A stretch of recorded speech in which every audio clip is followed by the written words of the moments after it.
একদম একটা অন্য রকমের ইংলিশ শিখো।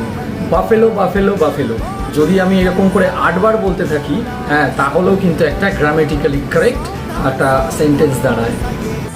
ডিকশনারিতে এমন একটি ওয়ার্ড রয়েছে যেটার কোনো মানে নেই, তবুও সেটা ডিকশনারিতে রয়েছে।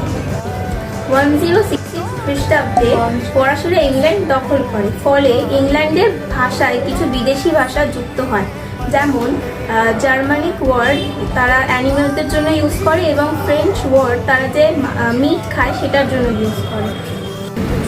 আসলে এই বাফেলোর অনেকগুলো মিনিং হয়। একটা বাফেলো মানে নিউ ইয়র্কের একটি অঙ্গরাজ্য, একটা বাফেলো যেটা বাফেলো আমরা সবাই জানি, আর একটা বাফেলো মানে হচ্ছে কাউকে একটু অতিষ্ঠ করে দেওয়া। তো এরকম করে যদি পরপর আমরা প্রপারলি ওগুলোকে বসিয়ে দিতে একটা সেন্টেন্স করতে পারি, তাহলে সেই সেন্টেন্সটা কিন্তু 100% একটা কারেক্ট সেন্টেন্স হয়ে দাঁড়ায়। আপনি কি এটা জানতেন নাকি?